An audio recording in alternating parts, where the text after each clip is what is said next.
Karoline Leavitt has never been shaken until now. In a moment no one expected, she stood before the cameras. Her voice trembled and tears filled her eyes. Something was different this time.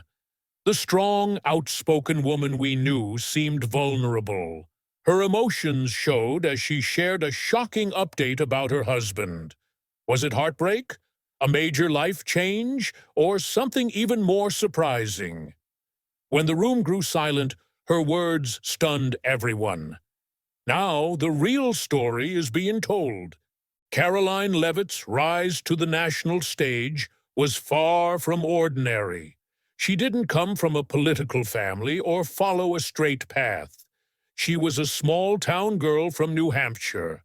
Her family ran an ice cream shop and a used truck dealership. Even as a child, Karoline stood out. She was driven, ambitious, and outspoken. She wasn't afraid to speak her mind. In college, her fire only grew stronger.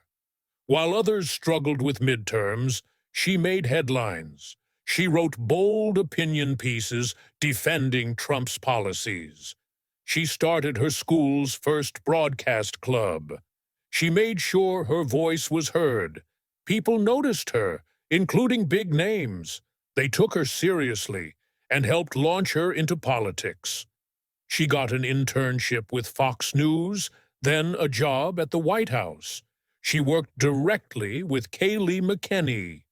Eventually, she became a top political communicator. She served as representative, Elise Stevens' spokesman. In a world where young voices can be ignored, Karoline made her mark. She refused to be invisible. Today, we see a different Karoline. The confident woman is fighting tears as she shares news about her husband. No one saw this coming. Her career wasn't smooth sailing. She faced tough moments like anyone else. After she was elected, she had her first big test. The press was full of doubt. She was the youngest White House press secretary in history. Many thought she would play it safe. Some assumed she'd scare easily or make mistakes. But she surprised everyone. When she stepped in front of the cameras, she showed strength. Her first briefing lasted 47 minutes. That's a long time for a debut. What made headlines was how she handled questions. She didn't avoid tough topics. She pushed back on biased stories. She made it clear she was in charge. Even Peter Alexander from NBC asked hard questions. Many expected her to stumble. Instead, she stayed calm and confident. She didn't look rattled. People watching realized she knew what she was doing. They saw someone experienced, not a newbie. This moment did not happen by chance. Karoline prepared for it long before. She studied politics and media at St. Anselm College in New Hampshire. She learned how these worlds work together. Her skills and focus made her ready for this day. Karoline Leavitt worked hard to get here. Her story shows that persistence and effort pay off. She proved she was capable of leading. Her knowledge took her from working as an assistant press secretary at the Trump White House to becoming the national press secretary for his 2024 campaign. She didn't just ride along. She learned, adapted, and proved herself in a tough political world. What made her stand out wasn't just her confidence, but her plan. She saw the media world changing. Traditional news outlets were losing power, while independent voices, podcasters, social media figures, and new journalists were reaching more people than ever. Instead of fighting this shift, she embraced it. She didn't try to win over mainstream media first. Instead, she took the White House message directly to the platforms where the audience was. This wasn't just about a new face at the podium. It marked a major change in how the White House talked to the public. From the start, She said she wanted to redefine her role. For years, White House briefings were controlled by the same old media and reporters asking the same questions. But when she took charge, everything changed. Suddenly, conservative influencers, podcasters, and independent voices had a seat at the table. To the political elite, it was shocking. To her, it was just common sense.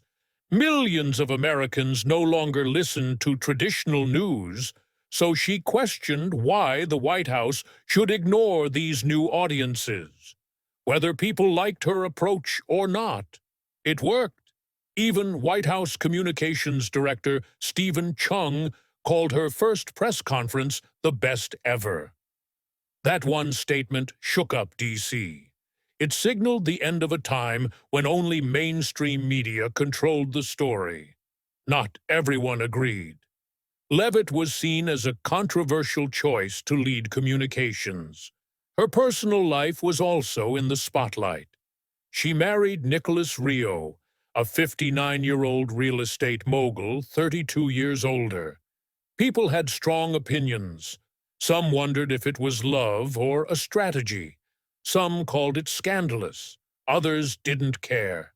She stayed focused on bigger issues. Then everything changed fast. On July 13, 2024, at a Trump rally in Butler, Pennsylvania, the crowd was fired up. Suddenly, gunshots broke out. A bullet hit Donald Trump. Secret Service agents moved quickly. Supporters yelled and supported him, saying he was bleeding but still on his feet. That moment shook the country and changed everything for her. She wasn't in the crowd that day. She was at home with her newborn, just 3 days old. She had turned on the rally like usual. Suddenly, she saw history unfold in front of her. She was paralyzed, unable to do anything. The shocking video played on repeat. It hit her hard. She was holding a fragile new baby, but she was also a fighter. She knew this wasn't just about Trump, it was about the future. She decided to act. She made a choice most new moms wouldn't make. She told her husband she was going back to work in 4 days. That was all the time she gave herself to recover. Just after giving birth, she returned to the fight. People were amazed. They wondered how she could do it. Why would she? Her body was still healing. Her baby was less than a week old. But she believed she had to come back because the president nearly lost his life. She later said she felt she owed it to him. She believed she had to do her part. Some called it loyalty. Others saw it as madness. To her, it was just doing what she had to. Trump surviving that attack wasn't just another political story. It was a statement. It showed that resilience and determination can keep you standing, even when the world tries to knock you down. If he could take a bullet and keep going, she believed everyone else could too. She knew she needed to step away, but jumping back into politics with a newborn wasn't easy. One day she faced reporters at the White House podium. The next, she wondered if her baby even remembered what she looked like. Leaving her child every day broke her heart. She admitted it was tough, but she never slowed down. That wasn't in her nature. She had a secret weapon. Her husband, Nicholas Rio. He wasn't the type to seek the spotlight, but behind the scenes, he kept everything running. While she managed the chaos of Washington, he stayed home to feed and care for their son. Hopefully, he wasn't already trying to escape the crib. His business allowed him to step up in ways most people never saw. The assassination attempt shook the country, but for her, it was a wake-up call. It reminded her why she chose this path and sacrificed things most take for granted. Giving up wasn't an option. When she faced the press days after that terrifying event, She wasn't just staying strong, she was doubling down. Still, something more personal was about to come out. Beneath her calm exterior, she wasn't only balancing motherhood and politics. She was about to reveal a shocking secret about her husband. The news would spark talk everywhere. In politics, every relationship gets scrutinized like a detective case. Her marriage to Nicholas Rio raised eyebrows, but theirs wasn't like other power couples in D.C. They didn't base their bond on career moves or political ties. They met at a formal political event, a fancy, intense gathering where everyone makes power plays. She was already climbing the ladder and in her element. Rio, a wealthy real estate mogul, had no interest in politics. He rarely spoke to the media and didn't care about headlines. When a mutual friend introduced them, something just clicked. On paper, they seemed mismatched. She was young, driven, and loved attention. He was 32 years older, avoided social media, and didn't follow Twitter drama. He didn't care about Instagram followers or Facebook. For someone as influential as him, that was rare. Most would see their pairing as strange. Others saw it as balanced. She commanded rooms and made waves. He stayed quiet and played the role of strategist. Their relationship wasn't common. People talked about it. Some didn't get it. Others loved it. It just worked for them. The age gap wasn't just a passing remark. It became a hot topic online. No one could stop talking. Social media filled with opinions, some sharp, some mocking. Some people asked if she was dating her father. Others wondered if her husband could be her grandfather. She refused to judge others, but didn't back down. No long defenses or dramatic retorts, just quiet confidence. He is her biggest supporter, the best dad and man she's ever known. She wrote that if anyone thought they could scare her into silence, they didn't know her. While the internet analyzed their every move, she and Rio kept their life private. They didn't seek attention or public displays. No magazine covers, just two people who knew what they shared. Their engagement followed the same quiet rhythm. On Christmas Day 2023, they were at home. No drama. He asked. She said yes, and that was it. The next day, she posted one photo. Rio on his knee, a diamond catching the winter light. She called it the best Christmas ever, marrying her dream man without show or fuss, just genuine happiness. Their wedding was just as simple. Unlike many politicians who host lavish ceremonies for headlines, theirs was private. No press releases, no leaks, no anonymous sources. She didn't even announce it publicly, just updated her bio to wife. The marriage did not slow them down. It pushed them into high gear. She entered one of politics' most demanding roles, while Rio continued managing his real estate business. He avoided interviews, attention, or quick memoirs. He stayed out of sight but remained influential. When she returned to work just 4 days after giving birth, people wondered how. Rio was at home caring for their newborn. She called him her biggest supporter. He had always given everything and asked nothing in return. No one saw how much he had sacrificed. His role wasn't just as a supportive husband. It was something bigger. When she finally revealed the truth about him, everyone understood. Rio had been hiding something. He never expected to be in the spotlight. While she made history as the youngest White House press secretary, Rio stayed behind the scenes. Many thought he was just a wealthy businessman making the right moves. But his story was different. Before success, before millions, before politics, Rio had nothing. At 18, he was homeless, no backup plan, no safety net, no talks of come back home. He was alone. Most in his place would focus on surviving. Rio saw opportunity instead. Failure was not an option. He worked non-stop with little money and no connections. He saved every dollar. By the early 2000s, he found run-down properties in Hampton Beach, New Hampshire. Most gave up on those places.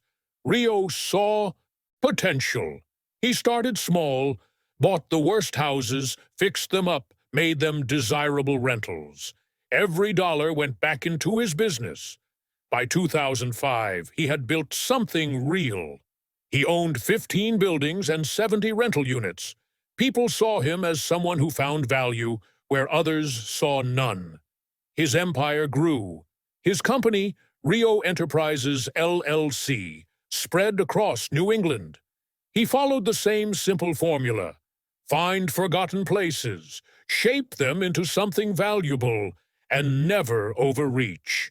When people learned his name, he was already a millionaire. The real twist is, his properties weren't just about making money. I couldn't have done any of this without my husband. Suddenly, the man who stayed in the background became impossible to ignore. Despite all the talk about their relationship, no one knew the full story. Nicholas Rio was more than a successful businessman or a quiet political figure. He made sure their family stayed strong, even when her career might have torn them apart. Karoline explained how much he had sacrificed long before their son was born. Rio made a clear choice that no headlines praised and no political advisor planned. He did what was necessary. He stepped back, changed his entire schedule, and kept their family on track when Karoline went back to work.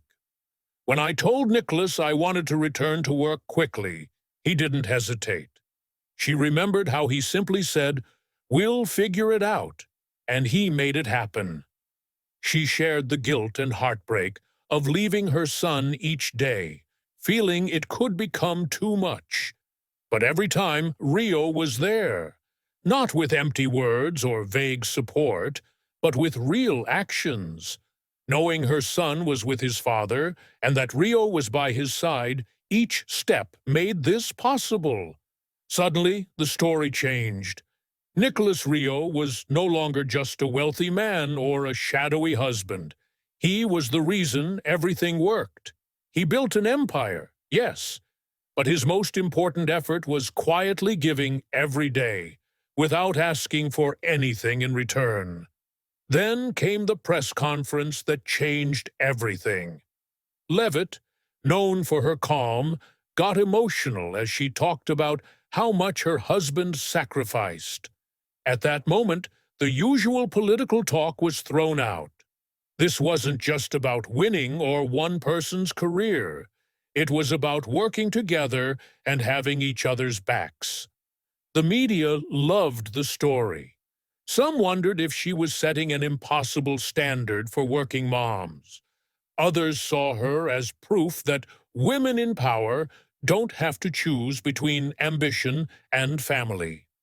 In a world where power often comes with a price, Leavitt and Rio showed that success is about who stands beside you. Maybe, just maybe, their story will make others see what true partnership really means.